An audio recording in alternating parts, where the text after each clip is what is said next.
Have you ever wondered why you're willing to stand in line for 15 minutes just to pay $7 for a cup of liquid? A drink that's basically 90% milk, sugar, ice, and just enough caffeine to make your heart race faster than running into your ex? Welcome to a reality where Starbucks isn't just a coffee shop, it's a psychological empire disguised beneath a layer of milk foam. Let's turn back the clock to 1971 in Seattle, where Starbucks began as a small store selling roasted coffee beans. A place where asking for a caramel frappuccino with extra toppings would probably get you thrown out for crimes against coffee culture. Things only became truly bizarre when Howard Schultz showed up and completely changed the game. After a trip to Italy, Howard realized that Italians didn't just drink coffee, they lived with it. He brought that atmosphere back to America while adding a healthy dose of hyper-capitalism. Howard wasn't selling coffee.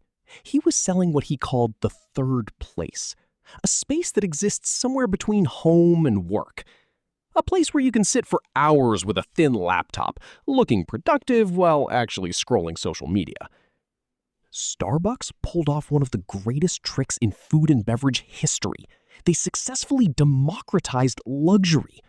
They made ordinary people feel sophisticated simply by handing them a cup with a twin-tailed mermaid logo on it.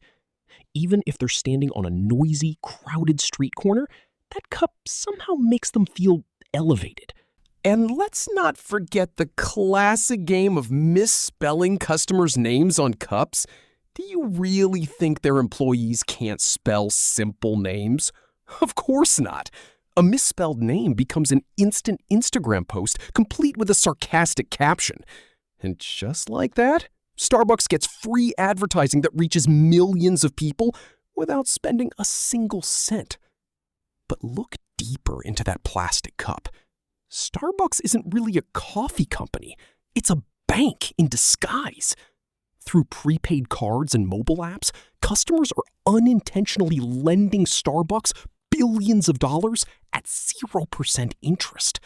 You load money into the app, and they use that cash to reinvest, expand stores, and conquer the world. In return, you earn a few loyalty stars and eventually receive a dry muffin on your birthday. That's financial genius hiding behind a friendly barista's smile. They've created a terrifying level of consistency. Whether you're in New York or a small corner of Tokyo, your latte tastes exactly the same. It's a consistently average experience that's strangely addictive because it removes the need to think or choose. We don't go to Starbucks because it's the best coffee in the world. We go because we're afraid of uncertainty.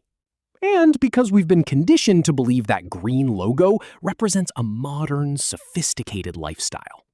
So the next time you're standing in line, phone in hand, ready to scan and pay for an outrageously expensive cup of coffee-flavored sugar water, ask yourself one question. Are you actually buying a drink? Or are you just paying rent for a seat? Are you paying to feel like you belong to a social class that Starbucks itself invented and then sold back to you?